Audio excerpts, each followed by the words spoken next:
சத்திய வேதம் பக்தரின் கீதம் சுத்தர்கள் போகும் பாதையின் தீபம் உத்தம மார்க்கம் காட்டும்.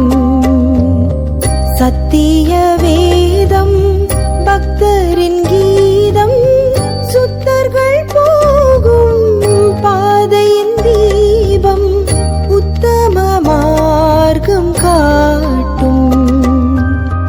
சத்திய வேதம். எத்தனை துன்பம் துயரம் வந்தும் பக்தனை தேற்றிடும் ஔஷதம். எத்தனை துன்பம் துயரம் வந்தும் பக்தனை தேற்றிடும் ஔஷதம். சத்திய வேதம். மயிர் உடையை தரித்து தன் அறையில் வார்க்கச்சையை கட்டி கொண்டிருந்தான். வெட்டுக்கிளியும் காட்டுத்தேனும் அவனுக்கு ஆகாரமாய் இருந்தது. அப்பொழுது எருசலேம் நகரத்தாரும் யூதேயா தேசத்தார் அனைவரும் யோர்தானுக்கு அடுத்த சுற்றுப்புறத்தார் யாவரும் அவனிடத்திற்கு போய் தங்கள் பாவங்களை அறிக்கையிட்டு யோர்தான் நதியில் அவனால் ஞானஸ்நானம் பெற்றார்கள். பரிசேயரிலும் சதிசேயரிலும் அநேகர் தன்னிடத்தில் ஞானஸ்நானம் பெறுபடி வருகிறதை அவன் கண்டு, விரியன் பாம்பு குட்டிகளே, வரும் கோபத்துக்கு தப்பித்துக் கொள்ள உங்களுக்கு இந்த வகை காட்டினவன் யார்? மனம் திரும்புதலுக்கு ஏற்ற கனிகளை கொடுங்கள். ஆபிரகாம் எங்களுக்கு தகப்பன் என்று உங்களுக்குள்ளே சொல்லிக்கொள்ள நினையாதிருங்கள். தேவன் இந்த கல்லுகளினாலே ஆபிரகாமுக்கு பிள்ளைகளை உண்டு பண்ண வல்லவராயிருக்கிறார் என்று உங்களுக்கு சொல்லுகிறேன். இப்பொழுதே கோடாரியானது மரங்களின் வேறு அருகே வைத்திருக்கிறது. ஆகையால் நல்ல கனி கொடாத மரமெல்லாம் வெட்டுண்டு அக்கினியிலே போடப்படும். மனம் திரும்புதலுக்கென்று நான் ஜலத்தினால் உங்களுக்கு ஞானஸ்நானம் கொடுக்கிறேன். எனக்கு பின் வருகிறவரோ என்னிலும் வல்லவராய் இருக்கிறார். அவருடைய பாதரட்சைகளை சுமக்கிறதற்கு நான் பாத்திரன் அல்ல. அவர் பரிசுத்த ஆவியினாலும் அக்கினியினாலும் உங்களுக்கு ஞானஸ்நானம் கொடுப்பார். தூற்றுக்குடை அவர் கையில் இருக்கிறது. அவர் தமது களத்தை நன்றாய் விளக்கி தமது கோதுமையை களஞ்சியத்திலே சேர்ப்பார். பாதரையோ அவியாத அக்கினியிலே சுட்டெரிப்பார் என்றான். ஆமேன், அல்லேலூயா. சரி, யோவான் ஸ்நானகன் இவன் கர்த்தருக்கு வழியை ஆயத்தப்படுத்தக்கூடிய ஹெரால்ட் டு த கிங், ராஜாவுக்கு வழியை ஆயத்தப்படுத்துகிற போர் வீரன்.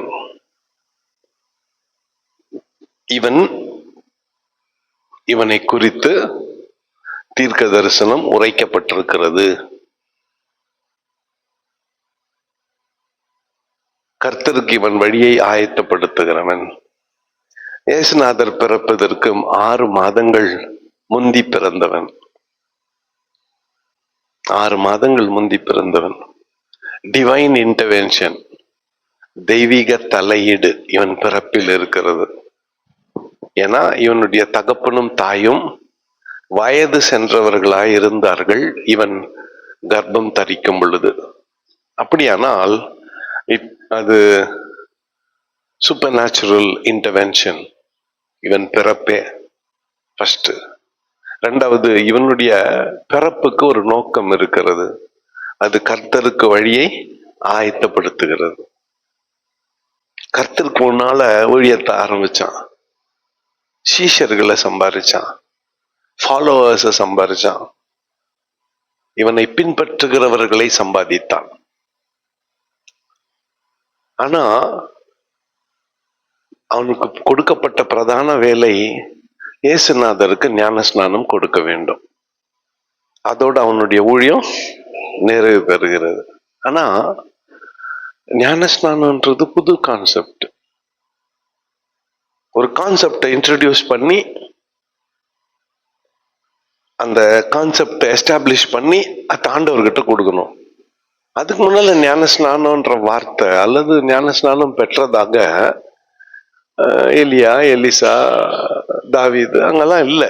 ஆனா பவுல் ஞான அர்த்தமா எழுதுறாரு. எதை?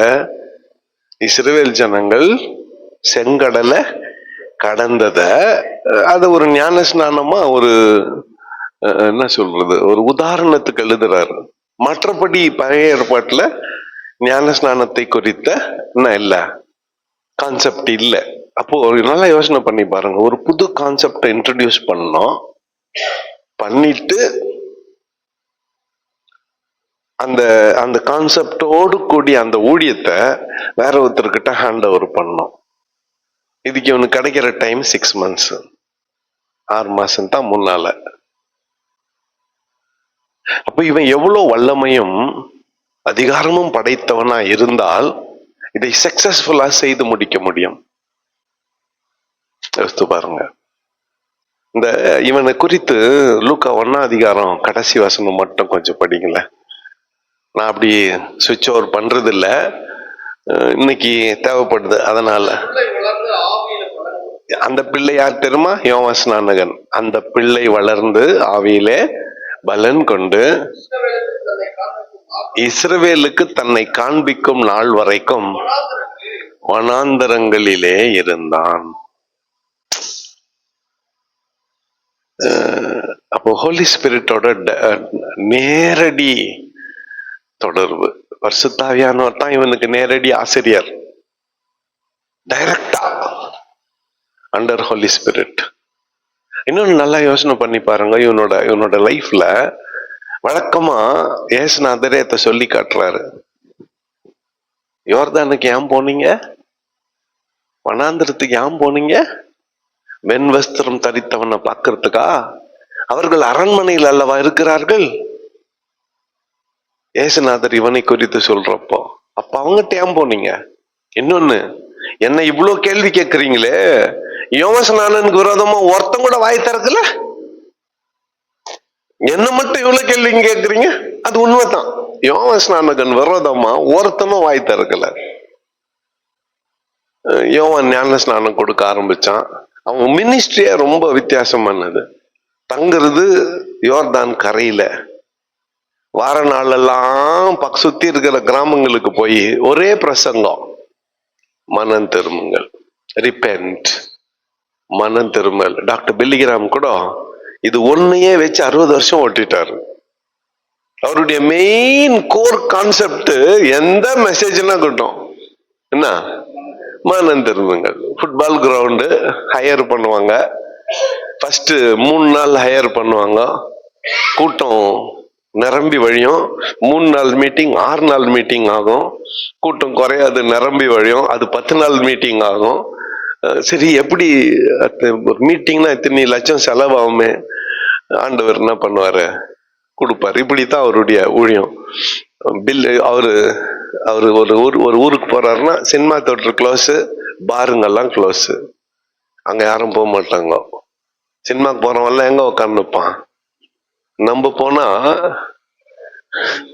சினிமாக்கு போயிடுறான்.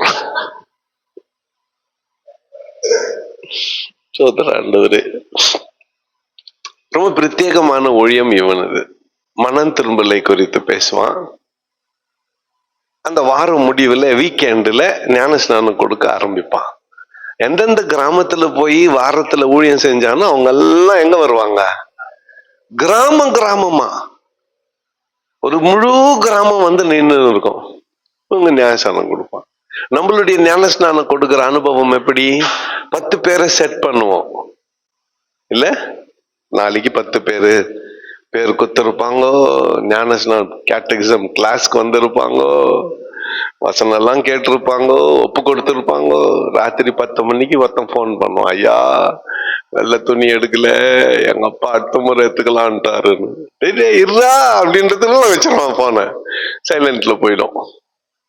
ஒண்ணு போச்சா, அடட என்னடா இது, ஒரு ரவுண்டு நம்ம எல்லாருக்கும் போன் பண்ணின்னு வரலாம், இதே மாதிரி யாருன்னா நாளைக்கு நின்றுட போறாங்க அப்படின்ட்டு 9வது பிடிக்கலாம்னா 2 சுவிட்ச் ஆப்ல இருக்கும். அது 2 போச்சா, இப்ப 7 தான்.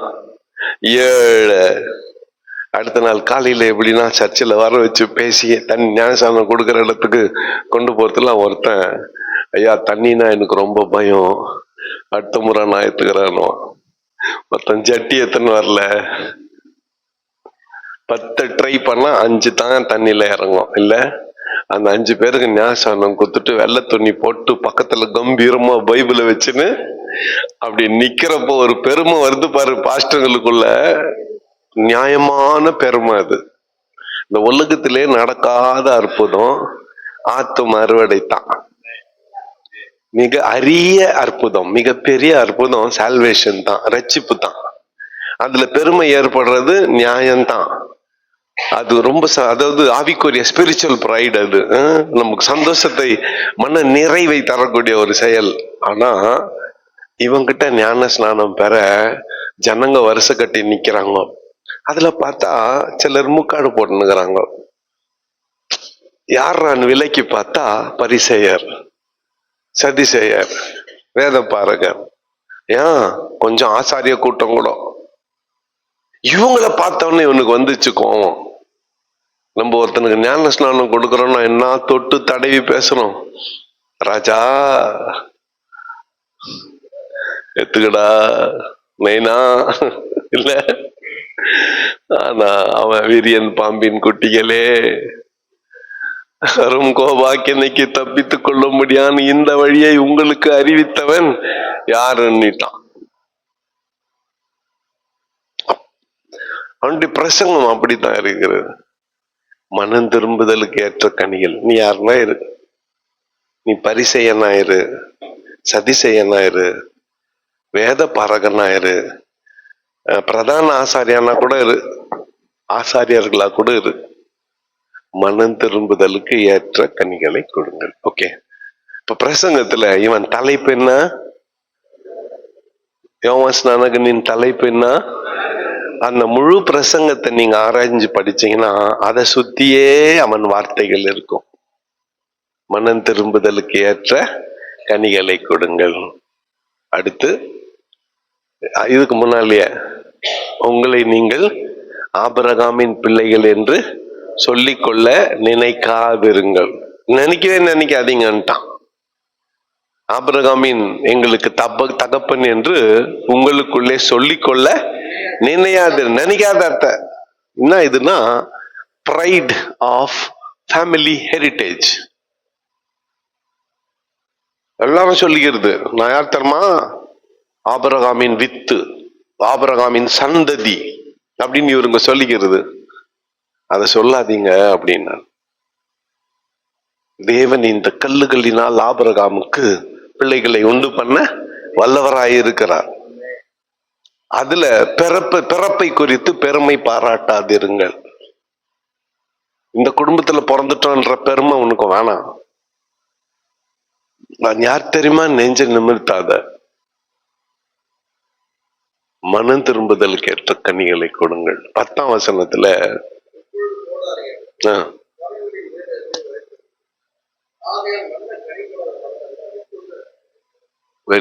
சொல்ற அந்த அவன் பிரசங்கத்துல ஒரு உவமையை, ஒப்பீட்டை கொண்டு வந்து நிறுத்துக்கிறான்.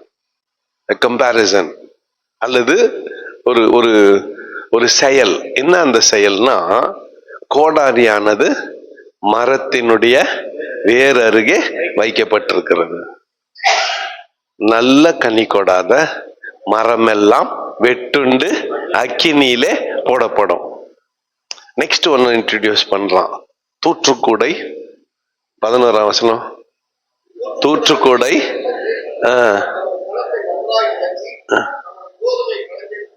எத்தனாவது வசனம்? 12பா.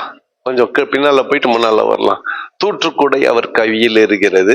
அவர் தமது களத்தை நன்றாய் விளக்கி தமது கோதுமையை களஞ்சியத்தில் சேர்ப்பார். பதரையோ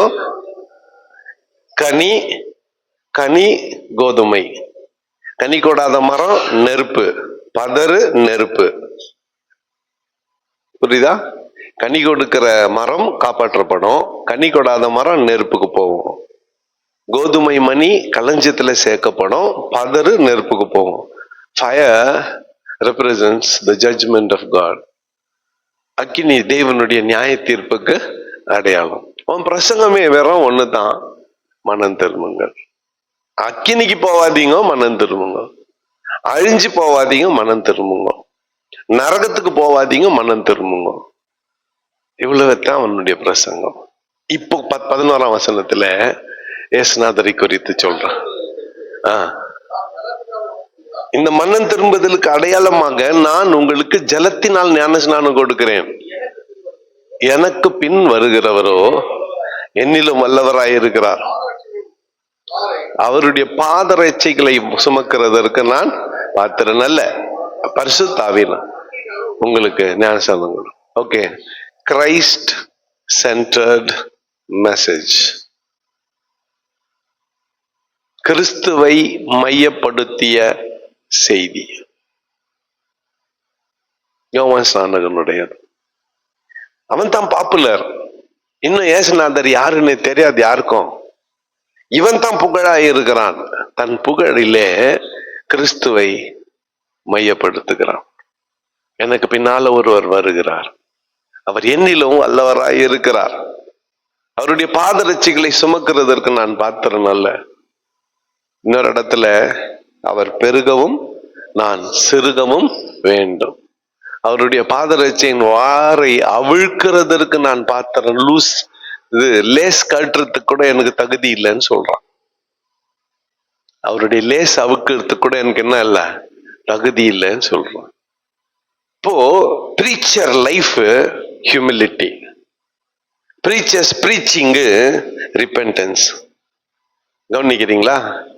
நேற்று நம்ம ஒரு லிஸ்ட் போட்டோம் இல்ல, அவனுடைய லைஃப்ல அவன் தன்னை தாழ்த்துக்கிறான். அவருடைய பாதரட்சை சுமக்கிறதற்கு நான் பாத்திரன் அல்ல. ஆனா அவன் கொடுக்கிற செய்தின்னா மனம் திரும்புங்கள், தேவனுடைய ராஜ்யம் சமீபமாக இருக்கிறது. அப்போ இது ரெண்டும் தன்னை தாழ்த்தி வரப்போகிற இயேசுவை உயர்த்துகிறது தான் இவனுடைய பிரசங்கம். இது நமக்கு இருக்கிற பெஸ்ட் மாடல் பிரசங்கம். இது மாத்தி சொல்லக்கூடாது. அது என்னை பார் பிரசங்கமா மாறக்கூடாது. லிஸ்ட் குத்தம் இல்லை, நானு என்னை பார் பிரசங்கம் ஒண்ணு குத்தனா நகைச்சு என்னை பார் பிரசங்கம்.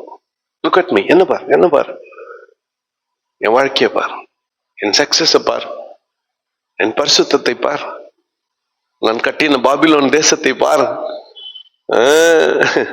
அது இல்ல, என்ன பார்க்காத, எனக்கு பின்னால ஒருவர் வருகிறார், அவருடைய பாதரட்சையின் வாரை சுமக்கிறதற்கு நான் ஒரு அற்புதமான சீனை நான் இந்த காலை வேளையில உங்களுக்கு விளக்கும்படியாக விரும்புகிறேன். இயேசுநாதர் இவங்கிட்ட ஞான ஸ்நானம் பெற வந்தார். வந்ததும் இவனுக்கு கொடுக்கப்பட்டிருக்கிற அடையாளம்னா, நீ ஞானஸ்நானம் கொடுத்துன்னு இருப்ப, ஒருத்தர் வருவாரு, பரிசுத்த ஆவியானவர் புறாவை போல ரூபம் கொண்டு அவர் மேல வந்து உட்காருவாரு. நான் வானத்துல இருந்து பேசுவேன், அவர் தான் மேசியா, அவருக்கு ஞானஸ்நானம் கொடுன்னு அனுப்பப்பட்டான். அந்த நாள் வருது, அந்த நேரம் வருது. இயேசுநாதர் வரிசையில நின்னுகிறாரு. அவர் போய் முட்டி போடுவார் அவன் முன்னால, தண்ணியில ஞான ஸ்நானம் பெறுகிறது. அவனுக்கு பதட்டம் வந்துடும். ஆனா இயேசுநாதர் யாருன்னு அவனுக்கு தெரியும்.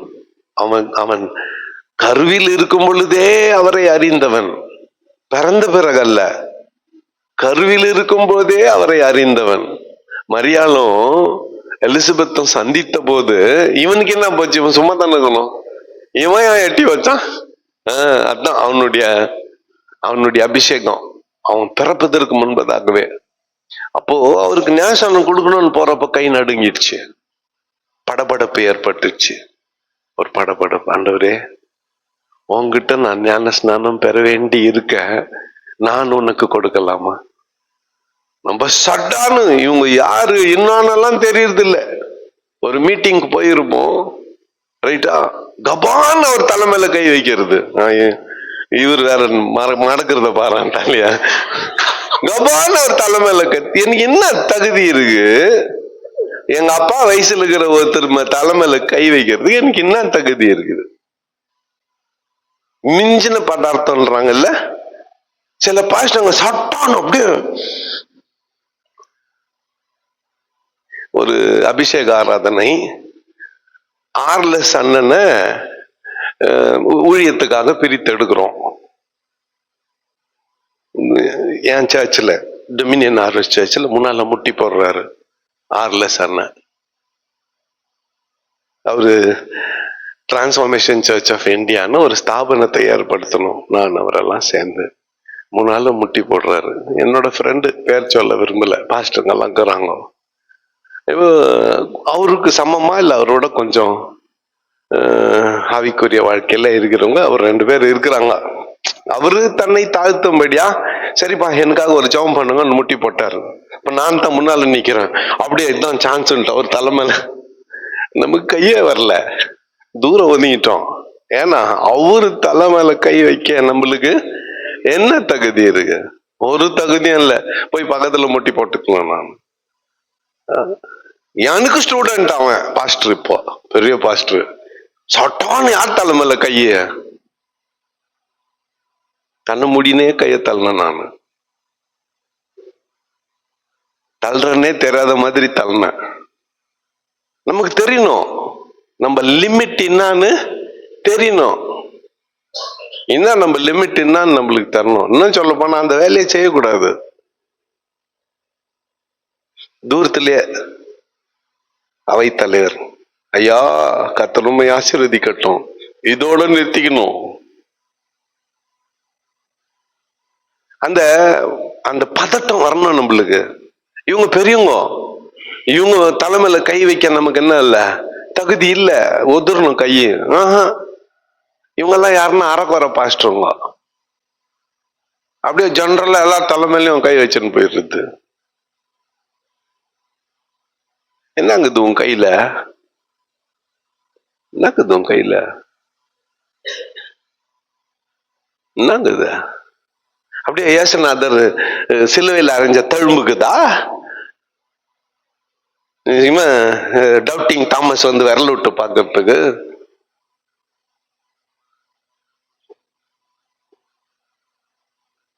எத்தனை பாவம் செஞ்சிருக்குது அவங்க அந்த லிஸ்ட் பிரகாரம். இன்னொரு லிஸ்ட் ஒண்ணுக்குது, குடுக்கிட்டா காலையில வாங்கின லிஸ்டே போதுன்றீங்களா? இன்னொரு லிஸ்ட் ஒண்ணுக்குது. சரி, நம்ம லிமிட் நம்மளுக்கு தெரியணும்.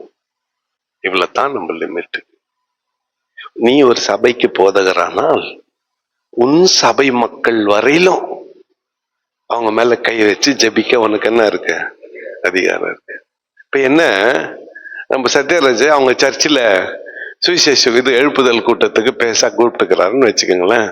நானும் போவேன், பிரசங்கம் பண்ணுவேன். ஜெபிக்கிற நேரம் வர்றப்போ அவர்கிட்ட டர்ன் பண்ணிடுவேன். யார்கிட்ட? சத்யராஜ் கிட்ட. நீ ஜெபம் பண்ண. அப்ப கூட சிலர் நம்ம கிட்ட வந்து ஜெபம் பண்ண வருவாங்க. ரைட்டா? அது அதிகப்படி அது இவ்வளவு தூரம். அந்த ஒரே நன்மையான சகோதரன சகோதரி ஆசீர்வதி. அவங்க தலைமையில கைய வைக்க நமக்கு அதிகாரம் இல்லை. பவுல் எழுதுறாரு இல்ல, கைகளை வைக்கதலை குறித்து. யார் மேல கைய வைக்கணும்னு வரையறை இருக்கிறது, வரம்பு இருக்கிறது. இவன் துணியில யோவான் அங்க கூட தன் தாழ்மையை வெளிப்படுத்துகிறான். I don't dare to touch you lord. உன் தலைமையில கை வச்சு உனக்கு ஞானசானம் கொடுக்க எனக்கு என்ன இல்ல, தகுதி இல்ல, தைரியம் இல்ல. ஏசுநாதர் சொன்னார், உனக்காக இல்ல எனக்காக எல்லா நீதியையும் நிறைவேற்ற இப்போ இடம் கொடுனார். உனக்காக இல்லப்பா, எனக்காக. ஐ நோ யார் உன் இருதயம் எனக்கு தெரியும், எனக்காக இடம் கொடுனார். ஞானசானம் கொடுத்துட்டான். நடந்துச்சா? இவர் என்னுடைய நேசகுமாரன், இவரில் பிரியமாயிரு. இது பரவாயில்ல. நெக்ஸ்ட் டே படிப்படியா யோவான் ஸ்நானகன் எப்படி தன்னுடைய ஊழியத்தை இயேசுநாதருக்கு ஒப்பு கொடுத்தான், அந்த சீக்வன்ஸ பாக்குறப்போ ஆச்சரியத்தின் மேல் ஆச்சரியம். அடுத்த நாள் காலையில கடற்கரையில இயேசுநாதர் இப்படி வந்துருக்கிறாரு இந்த டைரக்ஷன்ல. அவருக்கு எதிர் டைரக்ஷன்ல யோவான் ஸ்நானகன் வந்துருக்கிறான். 2 சீஷர்கள் அவர் பின்னால போறாங்க. இயேசுநாதரும் யோவான் ஸ்நானகனும் இப்படி கிராஸ் ஆகுறாங்க. இப்படி கிராஸ் ஆனவன யோவான் ஸ்நானகன் திரும்பி இவரை காமிச்சு, இதோ உலகத்தின் பாவத்தை சுமந்து தீர்க்கிற தேவன். இயேசுநாதர் பின்னால போனானுங்களே 2 பேரு, அவருக்கு இவர் பின்னால வந்துட்டானுங்க. யோவான் ஸ்நானகன் பின்னால போனவங்க, இவர் இயேசுநாதர் பின்னால வந்துட்டாங்க. நானா இருந்தா என்ன பண்ணிருவேன், இயேசுநாதரை அறிமுகப்பட்டே வச்சுக்க மாட்டேன். என் கான்டாக்ட் யாருக்கும் கொடுக்க மாட்டேன். ரைட்டா? அப்படி யாருன்னா எனக்கு தெரிஞ்சவங்க இருந்தா கூட, அதுவும் வெள்ளைக்காரா இருந்தா அவங்க பேக்கை தூக்கின்னு பக்கத்திலே நின்று இருப்பேன். யார்கிட்டயும் பேச விட மாட்டேன். முடிஞ்சோன்னு அப்படியே கூட்டின்னு போய் ரூம்ல சாத்திடுவேன். அப்படியே கார்ல இட்டுன்னு போய் வேற எங்கன்னா விட்டுருவேன். ஏன் அவங்க பேசினாங்கன்னா அட்ரஸ் வாங்கிக்குவாங்க. ஒரு சிஸ்டர் அவங்களுக்கே புக் வித்துட்டு இருக்கிறாங்க. சோத்திரம் இருக்கட்டும்.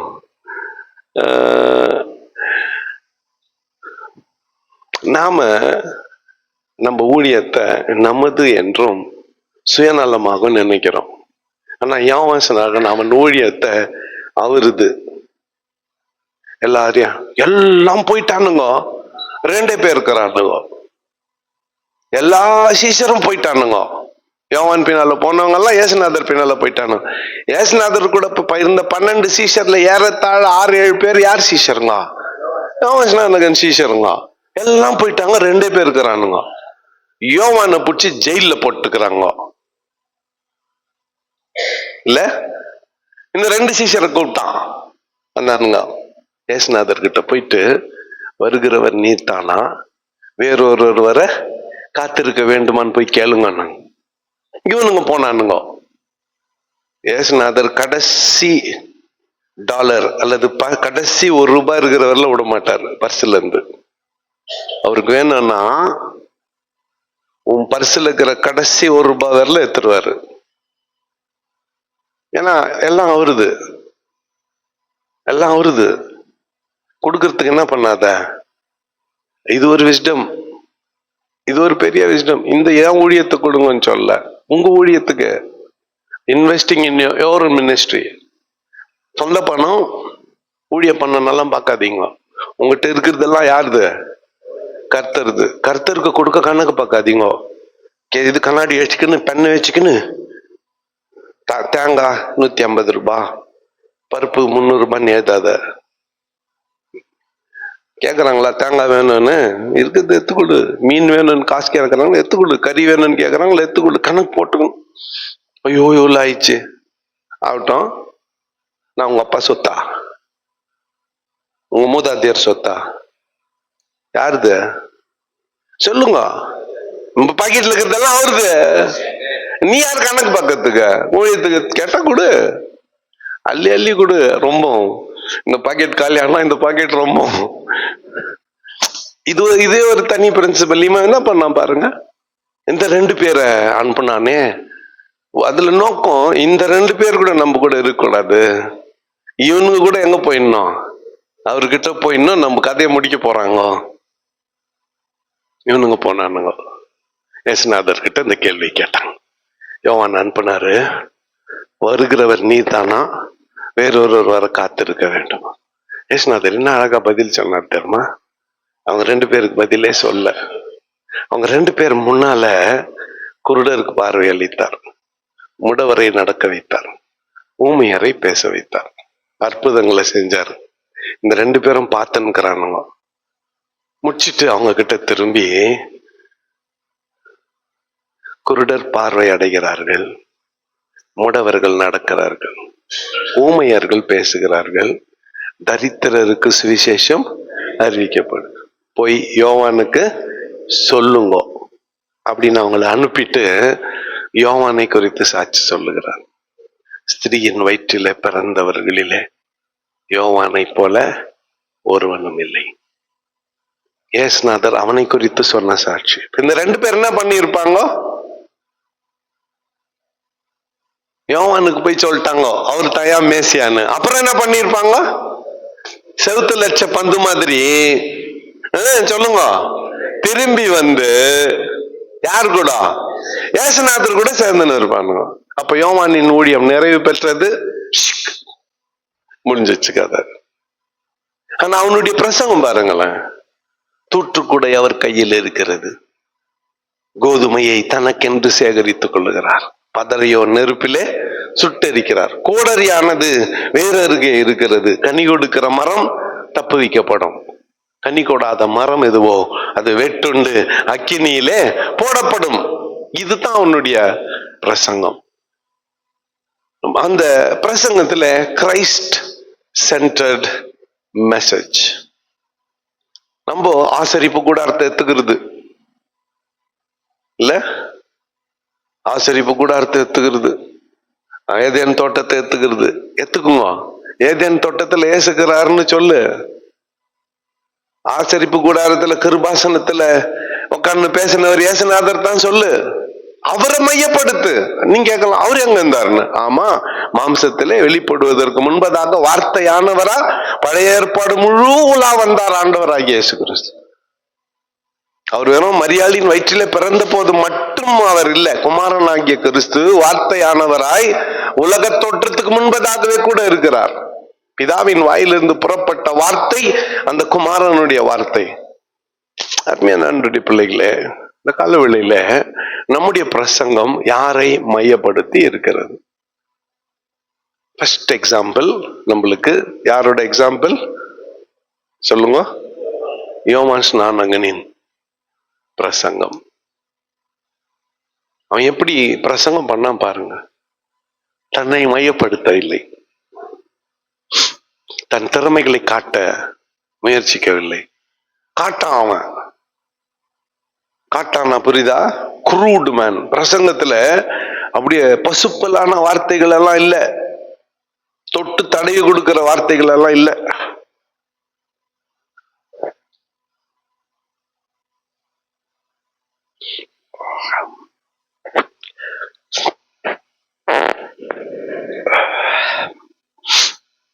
தன்னிடத்துல ஞான ஸ்நானம் பெற வந்தவர்களை விரியன் பாம்பின் குட்டிகளேன்னு சொல்ற அளவுக்கு அவனுடைய வார்த்தைகள் கரடு முரடான வார்த்தைகள்.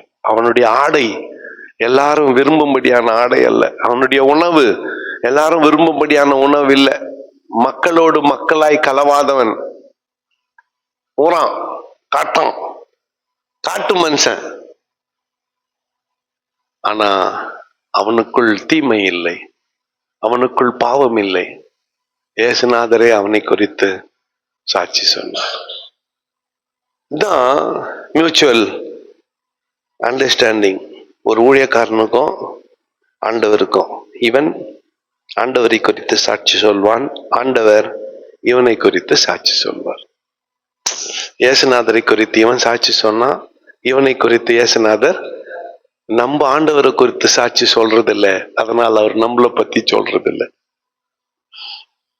நம்ம மட்டும் வெறும் ஆண்டவரை உயர்த்துவோமானால், மகிமைப்படுத்துவோமானால், நம்மை குறித்தும் அவர் சாட்சி சொல்வார். ஃபர்ஸ்ட் பிரசங்கம் யாருடைய பிரசங்கம்? யோவான் ஸ்நானகனின் பிரசங்கம். தீமின்னா மனம் திரும்புதல். ரெண்டு, அவன் கொண்டு வந்த பாயிண்ட்னா கோடாரியானது கனி கொடாத மரம் வெட்டுண்டு. அவன் கொண்டு வந்த இரண்டாவது பாயிண்ட்னா தூற்றுக்கூடை அவர் கையில் இருக்கிறது. கோதுமையை களஞ்சியத்தில் சேர்க்கிறார், பதறையோ. மூணாவது பாயிண்ட்னா மனம் திரும்புதலுக்கேற்ற கனிகளை கொடுங்கள். கன்க்ளூஷன் என்ன? அவர் பெருகமும் நான் சிறுக வேண்டும். அவருடைய பாதரட்சியை வாரை அவிழ்க்கிறதற்கு நான் பாத்திரம் அல்ல, என்னிலும் வல்லவர் அவர். நான் உங்களுக்கு ஜலத்தினால் ஞானஸ்நானம் கொடுக்கிறேன், அவரோ பரிசுத்த ஆவியினாலும் அக்கினினாலும் ஞானஸ்நானம் கொடு. அவர் வந்தால் அவரை பின்பற்றுங்கள். அவன் ஊழியம் முடிஞ்சிருச்சு. இதுதான் ஒரு சிறந்த பிரசங்கத்தினுடைய அமைப்பு. பெஸ்ட் பிரீச்சர் யோவான் ஸ்நானகன், வெரி சக்சஸ்ஃபுல் பிரீச்சர் யோவான் ஸ்நானகன். ஆயிரக்கணக்கான மக்கள் அவனால் ஞான ஸ்நானம் பெற்றார்கள். அவனோ தன் வாழ்நாள் முழுவதும் கிறிஸ்துவை மகிமைப்படுத்தினான், மேன்மைப்படுத்தினான். நாம் எப்படி? கண்களை மூடி ஜெபம் செய்வோம்.